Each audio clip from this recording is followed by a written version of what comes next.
ಕಾಪು ಹೊಸಮಾರಿಗುಡಿಗೆ ಸಚಿವ ಲಕ್ಷ್ಮೀ ಹೆಬ್ಬಾಳ್ಕರ್ ಭೇಟಿ ನೀಡಿದ್ದಾರೆ. ದೇಗುಲ ದರ್ಶನ ಮಾಡಿ ಪೂಜೆ ಸಲ್ಲಿಸಿದ್ದಾರೆ. ಉಸ್ತುವಾರಿ ಸಚಿವರು ಅನಾರೋಗ್ಯದಿಂದ ಆಸ್ಪತ್ರೆಗೆ ದಾಖಲಾದ ನಂತರ ಉಡುಪಿಗೆ ಪ್ರಥಮ ಭೇಟಿ ಇವರದಾಗಿತ್ತು. ಹಲವು ತಿಂಗಳ ಬಳಿಕ ದೇಗುಲದ ದರ್ಶನ ಪಡೆದಿದ್ದಾರೆ. ಖುಷಿಯಿಂದ ಮತ್ತೆ ಕೆಲಸಕ್ಕೆ ಮರಳಿ ಬಂದಿದ್ದೇನೆ. ಅಮ್ಮನಿಂದ ಆಶೀರ್ವಾದ ಪಡೆದು ಕೆಲಸ ಆರಂಭಿಸುತ್ತಿದ್ದೇನೆ. ದೇವಿಯ ಸನ್ನಿಧಾನದಲ್ಲಿ ಉತ್ತಮ ಕೆಲಸ ಮಾಡುವ ಸಂಕಲ್ಪ ಮಾಡಿದ್ದೇನೆ ಎಂದು ಈ ಸಂದರ್ಭದಲ್ಲಿ ಹೇಳಿದರು.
ತುಂಬ ಖುಷಿಯಿಂದ ಮತ್ತೆ ಮರಳಿ ಕೆಲಸಕ್ಕೆ ಬಂದಿದ್ದೀನಿ.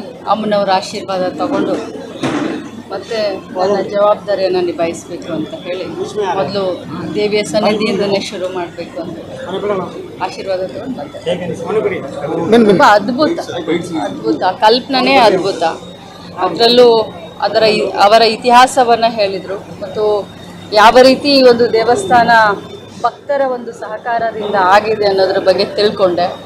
ಸ್ವರ್ಣ ಗದ್ದಿಗೆ ಮೇಲೆ ಅಮ್ಮ ಕುಳಿತಿರೋದನ್ನ ನೋಡಿದ್ರೆ ನಮ್ಮ ಸಂಸ್ಕೃತಿ, ನಮ್ಮ ಭಾರತದ ನಂಬಿಕೆ ಅದು ನಿಜ ಅಂತ ಹೇಳಿ ಗೊತ್ತಾಗುತ್ತೆ.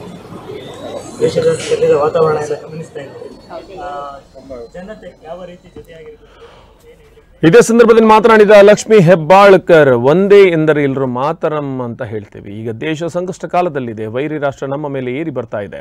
ನಮ್ಮ ನಡುವೆ 100 ಭಿನ್ನಮತಗಳಿರಲಿ. ಭಾರತ ದೇಶ ಎಂದಾಗ ಒಂದಾಗಬೇಕು. ಒಗ್ಗಟ್ಟಾದ ಸದ್ಯದ ಪರಿಸ್ಥಿತಿಯನ್ನು ನಾವು ಖಂಡಿತವಾಗಿಯೂ ಮುಂದುವರಿಸಬೇಕು. ಕರ್ನಲ್ ಸೋಫಿಯಾ ಕುರೇಶಿ ನಮ್ಮ ಬೆಳಗಾವಿಯ ಸೊಸೆ, ನಮ್ಮ ಗೋಕಾಕ್ ತಾಲೂಕಿನ ಗ್ರಾಮದ ಸೊಸೆಯಾಗಿದ್ದಾರೆ. ಬಾಗೇವಾಡಿ ಕುಟುಂಬದ ಹೆಮ್ಮೆಯ ಸೊಸೆಯಾಗಿದ್ದಾರೆ.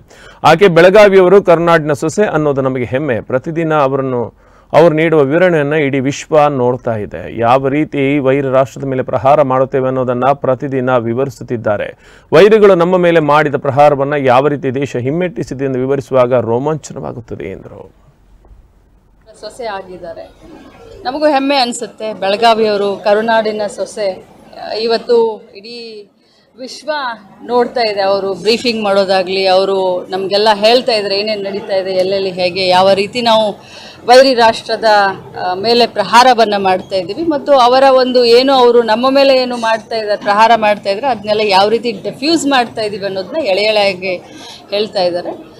We feel proud. ಅದರಲ್ಲೂ ಮಹಿಳೆಯರು, ಒಂದು ಓಮಿಕಾ ಸಿಂಗ್ ಆಗಿರ್ಬೋದು ಅಥವಾ ಇವರು ಕುರೇಶಿ ಅವರಾಗಿರ್ಬೋದು, ನಿಜವಾಗ್ಲೂ ಭಾಳ ಹೆಮ್ಮೆ ಅನಿಸುತ್ತೆ. ಅದರಲ್ಲೂ ಕರ್ನಾಟಕ ಅಂದ ತಕ್ಷಣ, ಬೆಳಗಾವಿ ಅಂದ ತಕ್ಷಣ ಇನ್ನೂ ಹೆಮ್ಮೆ ಅನಿಸುತ್ತೆ. ನಾಳೆ ನಾಳೆ ಬೆಳಗ್ಗೆ ಅಧಿಕಾರಿ ಕರಾವಳಿ ಕೂಡ ಒಂದು ಸೂಕ್ಷ್ಮ ಪ್ರದೇಶ. ಅಧಿಕಾರಿಗಳನ್ನ ಸಭೆ ಕರೆದಿದ್ದೇನೆ, ಮುಂಜಾಗ್ರತಾ ಕ್ರಮ ಕೈಗೊಳ್ಳಬೇಕಾದ ವಿವರ ನೀಡ್ತೇನೆ. ಈಗಾಗಲೇ ಪ್ರಧಾನಿ, ಕೇಂದ್ರ ಗೃಹ ಸಚಿವರು ಅಧಿಕೃತವಾಗಿ ಎಲ್ಲಾ ಸೂಚನೆಗಳನ್ನು ನೀಡಿದ್ದಾರೆ. ಸೂಕ್ಷ್ಮ ಪ್ರದೇಶಗಳಲ್ಲಿ ಕೈಗೊಳ್ಳಬೇಕಾದ ಮುಂಜಾಗ್ರತಾ ಕ್ರಮ ತಿಳಿಸಿದ್ದಾರೆ ಎಂದು ಹೇಳಿದರು. ಏನು ಮಾಡ್ತಾ ಇದ್ದಾರೆ, ಪ್ರಹಾರ ಮಾಡ್ತಾ ಇದ್ದಾರೆ, ಅದನ್ನೆಲ್ಲ ಯಾವ ರೀತಿ ಡಿಫ್ಯೂಸ್ ಮಾಡ್ತಾ ಇದೀವಿ ಅನ್ನೋದನ್ನ ಎಳೆ ಎಳೆಯಾಗಿ ಹೇಳ್ತಾ ಇದ್ದಾರೆ. We feel proud. ಅದರಲ್ಲೂ ಮಹಿಳೆಯರು, ಒಂದು ಓಮಿಕಾ ಸಿಂಗ್ ಆಗಿರ್ಬೋದು ಅಥವಾ ಇವರು ಕುರೇಶಿ ಅವರಾಗಿರ್ಬೋದು, ನಿಜವಾಗ್ಲೂ ಭಾಳ ಹೆಮ್ಮೆ ಅನಿಸುತ್ತೆ. ಅದರಲ್ಲೂ ಕರ್ನಾಟಕ ಅಂದ ತಕ್ಷಣ, ಬೆಳಗಾವಿ ಅಂದ ತಕ್ಷಣ ಮೀಟಿಂಗನ್ನು ಮಾಡ್ತೀನಿ.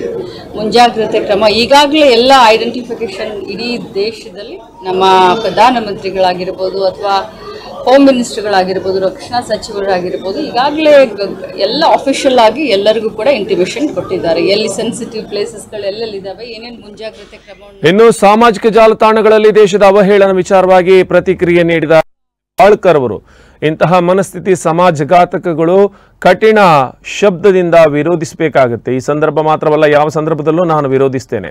ಸಮಾಜಘಾತಕ ಶಕ್ತಿಗಳಿಗೆ ಈ ದೇಶದಲ್ಲಿ ಸ್ಥಾನವಿಲ್ಲ ಎಂದು ಸ್ಪಷ್ಟಪಡಿಸುತ್ತೇನೆ ಎಂದು ಹೇಳಿದರು. ಇನ್ನು ಜಾತಿಗಣತಿ ಕ್ಯಾಬಿನೆಟ್ ಚರ್ಚೆ ವಿಚಾರವಾಗಿ ಮಾತನಾಡಿದವರು, ನಮ್ಮ ಸಮುದಾಯದ 7 ಮಂತ್ರಿಗಳು ಸೇರಿಕೊಂಡು ಒಟ್ಟಾಗಿ ಚರ್ಚೆ ಮಾಡಿ ಅಭಿಪ್ರಾಯಕ್ಕೆ ಬಂದಿದ್ದೇವೆ. ಒಗ್ಗಟ್ಟಿನಿಂದ ಒಂದು ವಿಚಾರ ಅಂತಿಮಗೊಳಿಸಿದ್ದೇವೆ. ಅಂತಿಮಗೊಂಡ ವಿಚಾರವನ್ನು ನಾವು ಬರೆದಿದ್ದೇವೆ. ಒಂದೇ ಪತ್ರದಲ್ಲಿ ಸಹಿ ಮಾಡಿ ನೀಡುವುದೆಂದು ತೀರ್ಮಾನ ಮಾಡಿದ್ದೇವೆ. ಇಷ್ಟು ವಿಚಾರ ಮಾತ್ರ ನಾನು ನಿಮಗೆ ಹೇಳಬಹುದು ಅಂತ ಹೇಳಿದರು. ಅವರಿಗೆ ಧಿಕ್ಕಾರ ಕೂಗುವ ರೀತಿಯ ಮೆಸೇಜ್ಗಳು ಅಥವಾ ದೇಶದ್ರೋಹಿ ಮೆಸೇಜ್ಗಳು ಬರುವಂಥದ್ದೆಲ್ಲ ಆಗ್ತಾ ಇದೆ. ಪೊಲೀಸ್ ಇಲಾಖೆಗೆ ಏನು ಸೂಚನೆ ಕೊಡ್ತಾರೆ ಮತ್ತು ಆ ಮನೋಸ್ಥಿತಿಗಳಿಗೆ ಏನು ಹೇಳ್ತಾರೆ? ನೋಡಿ, ಇಂಥ ಮನಸ್ಥಿತಿಗಳು ಸಮಾಜಘಾತಕ ಮನಸ್ಥಿತಿಗಳು. ಇನ್ನು ನಾನು ಕಠಿಣ ಶಬ್ದದಿಂದ ವಿರೋಧಿಸ್ತೀನಿ. ಇದು ಯಾವ ಸಂದರ್ಭದಲ್ಲೂ ಇದನ್ನು ನಾನು ವಿರೋಧಿಸ್ತೀನಿ.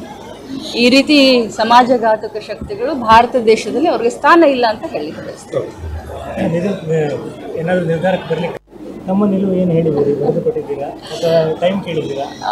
ಇಲ್ಲ, ನಾವೆಲ್ಲ ಅಂದರೆ ನಮ್ಮ ಕಮ್ಯುನಿಟಿಯ ನಾವು 7 ಜನ ಮಂತ್ರಿಗಳಿದ್ದೀವಿ. ನಾವು ಎಲ್ಲರೂ ಸೇರಿಕೊಂಡು ಒಟ್ಟಾಗಿ ನಾವು ಚರ್ಚೆಯನ್ನು ಮಾಡಿದ್ದೀವಿ. ಸೊ ಒಟ್ಟಾಗಿಯೇ ಒಂದು ವಿಚಾರಕ್ಕೆ ಒಂದು ಫೈನಲೈಸ್ ಇದಕ್ಕೆ ಬಂದಿದ್ದೀವಿ. ಒಟ್ಟಾಗಿಯೇ ಬರೆದು ಒಟ್ಟಾಗಿಯೇ 7 ಜನ ಒಂದೇ ಪತ್ರದಲ್ಲಿ ಸೈನ್ ಮಾಡಿ ಕೊಡೋದು ಅಂತ ನಿರ್ಧಾರಕ್ಕೆ ಬಂದಿದ್ದೀವಿ. ಇಷ್ಟು ಮಾತ್ರ ನಾನು ತಮಗೆ ಹೇಳ್ಬೋದು. ತುಂಬ